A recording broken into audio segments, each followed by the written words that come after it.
So you finished up, the motor's clean, you need something quick and easy with a little bit of protection. Done and dusted. Why do I use it? I'll show you why. Quick spray over the panel. Right, you wipe it in as lightly as possible, just to cover the panel. Okay, there we go.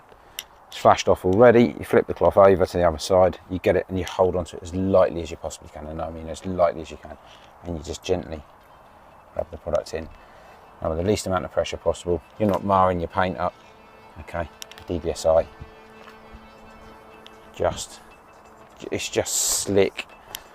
Okay, your neighbour's cat ain't going to stay on there for too long. The gloss levels, crazy.